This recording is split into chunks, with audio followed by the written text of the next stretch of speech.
Kevin offered a critique of our Moscow project, and his critique was far more effective than the standard fare that comes after us.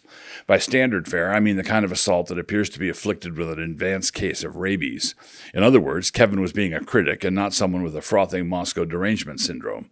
In my responses below, I will get into why I believe his criticisms missed the mark, by a mile actually, but they were in fact real-world criticisms and not simply spleen venting. Kevin was obviously trying to be careful, and for this I thank him.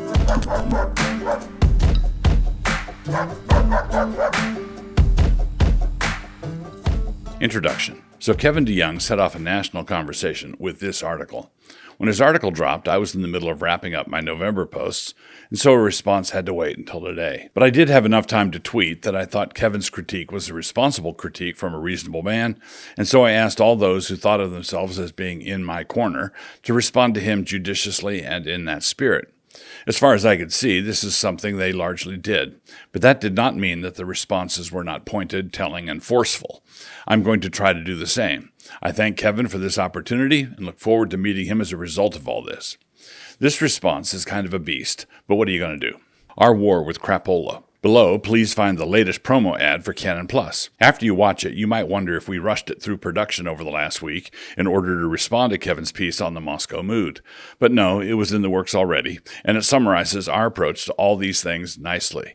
We are at war with crapola and are willing to use words like crapola as the occasion demands. Here's the video. Come for the mood, stay for the substance. As the header for this section indicates, I'm willing to play with Kevin's point that some people are being attracted by the mood and that doctrinal concerns are not really all that front and center. But this is just a rhetorical playing around because you can't cover everything in a short little header. So I would also want to note that as I have interacted with many of the people who are attracted to Moscow, I find all sorts of variations on the central theme of reasons for coming. Come for the practical teaching, get used to the mood, or come for the grandkids, stay for the post-mill stuff, or come for the community, misunderstand the mood, come for a classical education, stay for the worship, and so on. In other words, I believe that Kevin's thesis is genuinely a small part of what is going on, but is by no means the whole thing. It is accurate as far as it goes, but that is not very far, and there's a lot more going on.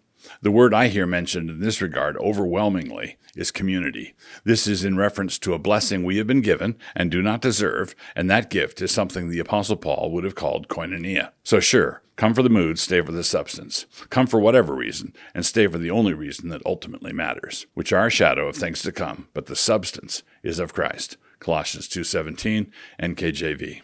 A quick roundup. There were various responses to Kevin's article from various quarters, and I appreciated a lot of what was said in them. Joe Rigney did a marvelous job in The American Reformer here, Toby Sumter responded here, and Jared Longshore here. It is an honor to be associated with these men. Here's one, and another, and yet another. There were also some words of real encouragement. And here's another response from someone who had come to Moscow for a visit just a few weeks ago. And Tom Buck, no big fan of Moscow rhetoric, pointed out a glaring inconsistency here. And Michael Foster did some valuable work in pointing out that everyone everywhere has a mood, and maybe we should have a discussion about all of them. And Brian Brown knows what time it is. So does William Wolfe, and he applies a crucial insight from John Piper to the whole situation. Coming from another direction, Justin Taylor promoted Kevin's article on X and reinforced some of his main points himself. He also recommended this piece, and as much as I appreciate the proffered explanation for my behavior, this take seems to me to be an exercise in after-the-fact damage control by means of a long-distance and entirely unsupported psychoanalysis. What I think is happening here is that a discussion is ongoing about how best to distance from me, but it can't look as though it is happening because of heat from the left. Anthony Bradley has complained pointedly about how I've been platformed in the past by Desiring God, the Gospel Coalition, etc., which is true enough. But in order for them to not look like they're caving to pressure, the line has to be that I am the one who has changed. An offered explanation for the dark turn my mind has taken in recent years is that it was Rachel Held Evans what done me in. Let me just say that I engaged with Rachel Held Evans quite a bit because of the damaging traction she was getting in the broader church, which shouldn't have been happening, and because she was really quite easy to answer. But had she gotten under my skin? Hardly. So with my Jim Jams diagnosed from a distance out of the way, let us turn to the real subject at hand. What Kevin did well. Kevin offered a critique of our Moscow project, and his critique was far more effective than the standard fare that comes after us. By standard fare, I mean the kind of assault that appears to be afflicted with an advanced case of rabies. In other words, Kevin was being a critic and not someone with a frothing Moscow derangement syndrome. In my responses below, I will get into why I believe his criticisms missed the mark, by a mile actually, but they were in fact real-world criticisms and not simply spleen venting. Kevin was obviously trying to be careful, and for this I thank him. The tell that indicated this, and what made his critique more effective than others I could mention, was the fact that Kevin was willing to give credit where credit was due. He was not attacking us for being sociopaths, or orcs, or Klingons, or pedophile apologists. He recognized that there's something genuinely attractive about what we are doing, and that it is attractive to reasonable Christians. At the same time, he believes there's a kink in our hose somewhere, and he clearly wanted to warn these reasonable Christians about that. This was on the basis of his belief that something is seriously wrong down underneath all the good stuff. But he does see and was willing to talk about the good stuff. Quote, I know a lot of good Christians who have been helped by Wilson. Wilson is to be commended for establishing an ecosystem of, deserves credit for being unafraid to take unpopular positions. He offers the world and the church an angular, muscular, forthright Christianity in an age of compromise and defection. On top of that, Wilson has a family that loves him and loves Christ. The cultural aesthetic and political posture that Wilson so skillfully embodies. KDY, the article in question. TAIQ. And now, because November's over, I hasten to qualify. I'm not saying that Kevin is to be treated as a quality critic simply because he said some complimentary things about me. So long as I get a bit of flattery coming my way, I'm somehow willing to flatter in return? No, that's not it. I'm simply saying, as someone who knows how rhetoric works, that few things are more helpful to us than the unhinged critics are. For any reasonable person who has spent any time here in Moscow, or who knows anything at all about us, it is evident that many remarkable blessings are taking shape here. Kevin sees this and is willing to say it, which means that he is not blind, and it should always be possible to profit from critics who are not blind. And at the same time, his concerns are not trifling. They are weighty and need to be taken seriously and answered thoroughly. That is what I intend to do here. I have been answering such questions about mood or tone for 40 years now, and it is not a new subject for me. But judging from the fact that Kevin felt the need to address it now in this way, at this level, indicates a mood shift within the rest of evangelicalism. And I believe that this article by Kevin actually presents us with a wonderful opportunity to get some things settled. Here's the heart of his concern. Quote, my bigger concern is with the long-term spiritual effects of admiring and imitating the Moscow mood. For the mood that attracts people to Moscow is too often incompatible with Christian virtue, inconsiderate of other Christians, and ultimately inconsistent with the stated aims of Wilson's Christendom Project. What you win them with is what you win them to. KDY, TAIQ. So that is the charge, and what follows would be the basic answers that I would present in reply. Short-term, long-term. What is the short-term fruit that Kevin sees? Quote, he offers the world and the church an angular, muscular, forthright Christianity in an age of compromise and defection. On top of that, Wilson has a family that loves him and loves Christ. KDY, TAIQ. But this is the very sort of thing that so many Christian families are hungry for today. A forthright Christian faith that stands against compromise, held out to the world by families that are united in their love for Christ and their love for one another. Isn't this the very sort of thing Jesus said to judge by? Matthew 7:20. For Kevin to grant this made his critique much stronger, as I noted above, but only on the surface. That is because if you take the concession seriously, you realize that it unravels the critique itself. What he conceded seems like a strong upside pitch for Moscow. So what is the downside? The downside is that imitating a mood that is incompatible with Christian virtue could have long-term deleterious effects. My question here has to do with that phrase, long-term. Yes, you can see all this good fruit now, but what about an unspecified future time when that fruit isn't here anymore? Well, when the good fruit turns bad, you should point that out. But in the meantime, you don't predict bad things that could happen years from now and go bury your one talent in a napkin because something could go wrong. For example, there was once a time when the Gospel Coalition produced a lot more good fruit than they do now, but that was before they fell in love with Taylor Swift. Times change, and so should the criticism. Well, and if a time comes when I'm no longer presenting a forthright Christian faith in an age of compromise, and my family no longer loves Christ and no longer loves me, then I would hope that somebody would point that out. The worldliness snare. Quote, I feel that much of the appeal of Moscow is an appeal to what is worldly in us. KDY, TAIQ. Hold on a second. What is worldliness? The thing that drives it is a deep desire for the world's respect. Does Kevin really think that this is what I've been striving for? That I'm trying to get the world to like me? To respect me? The only way people like me ever become respectable is after we're dead and deep. And if that ever happened, it wouldn't go to my head because I would be in heaven and have better things to think about. Quote, "How can ye believe which receive honor one of another, and seek not the honor that cometh from God only?" John 5:44. So the world only praises Christians within a very limited range, and it is happy to blame us for all manner of things. If someone has an itch for respectability, that means that they have placed a huge steering wheel on their back right between their shoulder blades, and the worldly wise are never hesitant to take the wheel. The desire to be approved by God puts the standard in the text of Scripture, 2 Timothy 2:15. The desire to be found winsome by the world puts the standard completely in the grasp of old Slewfoot. He is the one who now determines whether or not you are being winsome. No, scoot farther to the left. Here's how worldliness is diagnosed in Screwtape. Quote, "No doubt he must very soon realize that his own faith is in direct opposition to the assumptions on which all the conversation of his new friends is based. I don't think that matters much, provided that you can persuade him to postpone any open acknowledgement of the fact, and this, with the aid of shame, pride, modesty, and vanity, will be easy to do. As long as the postponement lasts, he will be in a false position. He will be silent when he ought to speak, and laugh when he ought to be silent." Screwtape Letters, page 50. In contrast to this, my desire, when confronted by the world's rebellious and insane folly, is to speak when I ought to speak and to laugh when they forbid laughter. There are ways that this can go wrong, because this is a fallen world, but our temptation here in Moscow is not that of caring too much what the respectability mongers are selling this season. Too many Christian leaders believe that our witness and testimony depends upon buying up the world's fall line. Next spring it will be the spring line. Our temptations here in Moscow lie elsewhere. I would tell you what those temptations are, but there are people out there who would weaponize it right off the bat. The temptation to ache for worldly respectability is, however, rampant throughout the evangelical world. Vast sections of our evangelical establishment have gone down before this alluring temptation like dry meadow grass before a sharpened scythe. This article by Kevin is a marvelous case in point. He's not going to lose any respectability points from the cool kids over this, is he? The thumbscrews of Catholicity. Quote, "The strategy is not to link arms with other networks, but to punch hard and punch often, all the while forging an unbreakable loyalty to the one who is perceived as the outsider disruptor." KDY, TAIQ. Now, speaking frankly, which I suppose by this point I need to do, this is rich. I'm a fundamentalist in that I believe the fundamentals with all my heart, but I'm not a cultural fundamentalist, and I'm not a schismatic or separatist. When I'm invited to go speak at a conference, I would not decline because of any intramural doctrinal differences. I'm more than happy to go. Not only so, when I'm invited somewhere and I actually get to go, I really do behave myself. I conduct myself like a gentleman. If I were invited to the great evangelical banquet, not going to happen, fret not, I would not throw my dinner roll at the server with all the champagne glasses.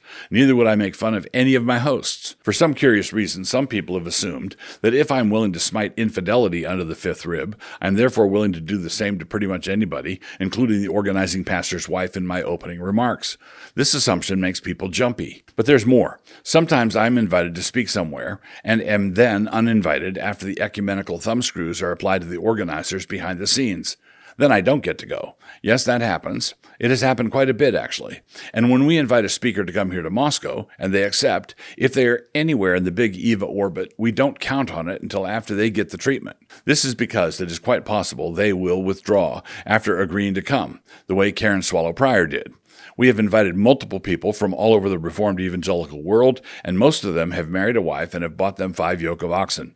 Luke 14, 19, and 20. In this vein, Kevin complained about the jab I took at the ERLC and G3. Quote, "He takes a swipe at the Ethics and Religious Liberty Commission and at the G3 conference. Both are conservative Baptist groups, we might add, that would be on the same side as Wilson in almost every important cultural battle." KDY, TAIQ. With regard to the ERLC, this is simply not true. The increasingly progressive tilt of the ERLC has been a matter of public controversy in the Southern Baptist Convention, and the fact that Kevin is not aware of how far left they have drifted on a number of issues is itself an indicator of how bad the situation has gotten. G3 really is a conservative group, but one that brings us back to the theme of this section, which is Catholicity and who is actually the standoffish one. CrossPolitic was invited to participate in a G3 conference a few years ago, but then they were told they could not have me on as a guest on their show while there. I would have been happy to participate and pleased to associate with G3. It didn't go the other way. Perhaps Kevin should admonish G3, telling them that Wilson is a conservative and that he would be on their side in almost every important cultural battle. See if that works. Look, we know all about the pressures that are applied to people to keep them from having anything to do with us. We know. We were there. And please know that this does not hurt our feelings. We long ago learned how to put on our big boy pants. But then, for Kevin to come out and say that we are the ones being fastidious about who we associate with, well now, okay, that doesn't hurt my feelings either. But it probably ought to have. Kevin really ought to know how willing we are to link arms with people who are outside our native orbit. We have certainly invited him to come work with us enough times. Kevin does good work, and we support it. I've appreciated reading his stuff. We would be willing to work with him despite the fact that there are men with him on the TGC Council that we believe to be badly compromised. But if Kevin were ever to accept an invitation from us, do you think that he would get any fierce pressure from them? Just a thought experiment, and we already know the answer. In short, we are not the ones thinking ourselves better than other folks. Balance in writing. Kevin believes that I'm capable of writing stuff that is good and wholesome and balanced, but that for some reason I just don't want to. He points to what he considers to be the comparatively rare instances where I let my abilities in this line show, as in my kind comments after the death of Rachel Held Evans. Kevin wonders why I couldn't do more of that kind of thing. Now here is a novel criticism, someone wanting me to write more stuff. I tell people that I write for the same reason that dogs bark, and usually barking dogs are not encouraged to step it up a bit. Kevin wonders where he could find a, quote, month of posts on the loveliness of Christ, or the power of prayer, or the finer points of Reformed soteriology, or the wonders of the cross, or the total trustworthiness of the Bible, or soteriology, or the holiness of God, or the glorious intricacies of Trinitarian theology. KDY, TAIQ. A bit later, he had even more suggestions for my to-do pile. Quote, Wilson's online persona is not about introducing Reformed creeds and confessions, or about explaining the books of the Bible, or about global mission to the uttermost parts of the earth, or about liturgy, preaching, prayer, and the ordinary means of grace. I'm sure Wilson cares about all those things, KDY, TAIQ. Yes, I do care about all those things, but I do more than just care about them. I've written a book on about 3/4 of them. And I really do hate to talk like this, but you have driven me to it, man. 2 Corinthians 11:16. I believe that with just the books that come off the top of my head, I can put this concern to bed pretty quickly. The power of prayer, the finer points of Reformed soteriology, the wonders of the cross, the total trustworthiness of the Bible, soteriology, introducing Reformed creeds and confessions, explaining the books of the Bible, global mission to the uttermost parts of the earth, liturgy, and the glorious intricacies of Trinitarian theology. For this last one, I wrote the draft. And on those remaining topics, where there isn't a book in print yet, the chances are pretty good that there's something in process. Give me a minute, would you? This point that Kevin makes here is what I call the cave of Adullam phenomenon. Back in the day, we ran a magazine for about 20 years, Credenda Agenda. It was about 40 pages of teaching on family, church life, the civil magistrate, eschatology, and so on. Near the back was one page we called the Cave of Adullam, which was dedicated to skewering what we called the regnant follies. We would also occasionally horse around in the masthead or in an editorial up front. But in the main, the bulk of the magazine was clothed and in its right mind. But what would happen is that people would get the magazine, turn immediately to the cave, read it with a guilty chuckle or two, spend the rest of the evening being harangued by their conscience, and then write us a concerned letter about our writing habits, when they really ought to have been more concerned about their reading habits. This is called reading all the snark and ignoring the rest. This is called picking all the bacon bits out of the salad and then complaining about the paucity of greens. So please note that the point Kevin tried to make here is simply risible. What is a word like risible but for howlers? Kevin either did not know about all these other emphases, multiple books on marriage, multiple books on children, multiple books on education, multiple books on church life, and down the street and around the corner, in which case he was critiquing a movement he does not understand at all, or he did know about all this voluminous material and chose not to acknowledge it for the sake of scoring a cheap point. And if that is the case, then his critique is disingenuous. Our tagline, our motto, is all of Christ for all of life. It is not all snark for all of life. But if Christ is Lord of all, and he is, then he is the Lord of sarcasm. To acknowledge this is to submit to the Bible and to the proportions set forth in the Bible. It is not to enshrine sarcasm as Lord. That would be bad. A very short section. The next section is going to deal with Kevin's objection to my language at certain points. But before getting to that, I think that a few distinctions are necessary beforehand. I believe we should not muddle up and confuse certain things that are routinely mixed all together, but which shouldn't be. I do write in a particular way. I think in metaphors, and whenever I open the spigot, what comes out is whatever was in the pipes. But bright yellow metaphors and incarnadine similes are not the same thing as snark. Writing in an interesting way is not the same thing as sarcasm. It is not that I don't know how to use the satiric bite, because I do know how, but I'm not doing it nearly as often as some people assume. cussing, and the tu quoque. There's an informal fallacy in reasoning which is called the tu quoque fallacy. It is Latin for, oh yeah, well you do it too. But a man who is charged with stealing something cannot defend himself appropriately by saying that his accuser stole something earlier. This is a fallacy of deflection, an attempt to change the subject. If you are a thief, then you are a thief, regardless of whether there are others who are also in the same category. So Kevin is a council member for the Gospel Coalition. When I point to the standard for language set by the TGC approach to movie reviews, I need to explain how this is not a tu quoque in action. Rather, this is a straightforward inconsistency, pointed to in the link to Tom Buck's tweet linked above. The tu quoque retort happens when it is assumed and acknowledged that both sides are doing the same thing, both stealing, as in the example above. But my use of hot sauce language is completely different than the use commended by multiple TGC movie reviews. The thing I'm accused of, I am not doing, and the thing the accuser attempts to throw at me, the accuser is doing. And so, for me to be the one to point that out is not a fallacy of distraction at all. What this amounts to is a recognition of a basic biblical truth. Quote, "For with what judgment you judge, you will be judged, and with the measure you use, it will be measured back to you." Matthew 7:2, NKJV. And do you think this, O man, you who judge those practicing such things and doing the same, that you will escape the judgment of God? Romans 2:3, NKJV. Brethren, if a man is overtaken in any trespass, you who are spiritual restore such a one in a spirit of gentleness, considering yourself, lest you also be tempted. Galatians 6:1. What I believe this point reveals is that the objections to my language has more to do with where that language is aimed than it has to do with the presence or absence of certain words. Kevin and the men in his circle do not mind being associated with certain words. They embrace that association. They recommend that Christians go to movies that are filled with it. But they do mind that kind of language being deployed against the sins of the age by a fellow Christian. Just before writing this paragraph, I went back and reread the famous piece where I used the C word. I would be willing to write every syllable of it again today, and moreover, to defend it as a stand for righteousness, because that is exactly what it was.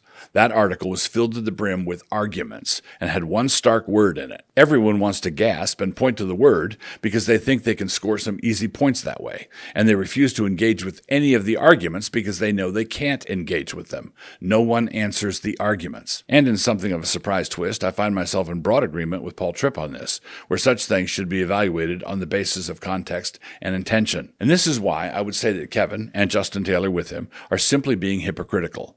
I'm not saying damned hypocrites like the Pharisees in Matthew 23, but they are being manifestly hypocritical, the way Peter and Barnabas were at Antioch, good men doing a bad thing. They really ought to quit it. You can support movie reviewers finding gospel themes in a secular movie with over 100 F-bombs in it, but you can't find gospel themes in a blog post that had overt and hot gospel in it because there was one crude word there, and that one word was aimed at the heart of a particular sin for which the blood of Christ would bring true forgiveness. What this boils down to is that the camel is all gone, and we still can't find the gnat. Just know that in some of my hardest-hitting posts, I routinely made a point of concluding with a jet fuel gospel presentation. That doesn't happen by accident. I'm a minister of this gospel, and if you can't find the gospel themes in that kind of direct gospel presentation, but you can find them in a Taylor Swift tour, then something is seriously off. For those just joining us, this question of language is territory that is well traversed. My most recent post on this can be found here, and there are a bunch of links in that post that you can follow to get more goodness. So keep this principle in mind. The Apostle Paul said that we are to have our speech be gracious, seasoned with the occasional red-hot chili pepper. Colossians 4:6. In my cooking, over the course of millions of words, I have on occasion put in a red-hot one. True enough. I've done this deliberately, seeking to be obedient, mindful of the context, and with great care concerning what kind of dish it is supposed to be. The way I use it, the pepper is not a sin. I'm not arguing that it is okay to sin if you only keep the ratios right. Rather, it is not a sin if it is being deployed righteously. Now, what Kevin did, and Justin Taylor after him, was gather up all those peppers, grind them into an asterisk paste, and put them all on one Ritz cracker to be served to your sainted Aunt Millie in one bite, in the hope that she will be aghast and stop listening to Nancy's podcast. That's not how it's supposed to be done. Q&A is mandatory. Right near the beginning of Kevin's article, he said this, quote, "I'm not looking to get into a long, drawn-out debate with Wilson or his followers. KDYTAIQ. I'm sorry that I need to explain this, but that is not how this works. You don't get to launch a critique like this one, designed to make a lot of good-hearted people think twice about their attraction to the Moscow mood, and then with a flourish refuse to take questions, or to be too busy for replies. You can't launch an attack and then call for a ceasefire. This is particularly the case when your critique failed as a knockout blow. If there were no possible answers, and we defenders of the Moscow mood were all just sitting around shamefacedly, you could easily afford to take questions because there wouldn't be any. But if it turns out that this was a swing and a miss, and there are consequently a host of questions, many of which would be very awkward for Kevin to try to answer, you cannot just say that this would, quote-unquote, take a lot of time. Yes, it does. It takes up a lot of our time as well. Why did you start this then? The reason for starting it is that the big evil world is starting to see significant quote-unquote defections, and it is concerning them very much. They consider them defections. We just call them reassignments. There are rank-and-file defections, and there are high-profile quote-unquote defections, like Jared and Joe. But in this climate, I cannot imagine anyone who is already being drawn to the Moscow mood being in any way slowed down by Kevin's piece. The reactions I have seen online bear this out. We've seen critiques like this before, and the online support we've gotten in the aftermath of this one has been significantly more robust than what usually happens. After Kevin published his piece, and after Justin tweeted in support of it, a crowd naturally gathered. And this time around, the crowd had a lot of trenchant and observant things to say. On top of that, a lot of people who would have loved for Kevin's piece to have been devastating to us have been grumbling about it, the way ardent fans of a football team complain about their own coach after a loss. So I believe that the questions raised in the pieces I linked to at the top require answers. I believe that the quite reasonable questions I raised throughout the course of this post require answers. Responding in writing would be fine, but I believe that person-to-person, face-to-face, would be far preferable. Yuri Brito, presiding minister of the CREC, has offered to broker something like that, and I would be delighted to participate in such an event or in anything like it. Yuri would be a faithful moderator. But if that seems too lopsided a setup, I would certainly agree to an event like the Evening of Eschatology, chaired by a moderator of Kevin's choosing, with me discussing these issues with Kevin and two other men of his persuasion, and also of his choosing. I would be happy to be outnumbered and without any home court advantage. I would show up to the designated venue promptly and would be happy to go through security. You know, those metaphor detectors. I would wear a clean shirt and a tie. And not so incidentally, this last point ties in with the point I made earlier about who is keeping their distance from whom. We are far more willing for association with our brothers than our brothers appear to be. At any rate, there's the invitation laid honestly on the table, and it is an open invitation. P.S. Kevin also commented on a, quote, Clint Eastwood-style close-up of Wilson puffing a massive cigar. That was not a massive cigar. It was a plain old cigar. In sum, I'm not really trying to make this post any longer. This last section simply contains the major points of my response in summary, one sentence for each major section. Kevin worked hard to be even-handed, but he was so even-handed that he diluted the force of his subsequent critique. Worldliness is a hunger for respectability, which is far more in evidence in Kevin's circles than in mine. To be isolated, shunned, and avoided is not the same thing as being a loner by choice. The people aligned with our movement are the people who appreciate the full breadth of what the movement represents. The people who focus on what they have dubbed my inflammatory online persona are the ones who are exhibiting tunnel vision. Colorful writing is not the same thing as cussing. The real objection to the sharpness in my writing has to do with where the spear is aimed and not the words themselves. There is all sorts of evidence that the words themselves are taken in stride by Kevin and company, just so long as they are not targeting the sins of the age. And Kevin now has a moral obligation to engage with us on this subject and to help us get it all resolved. I would love that.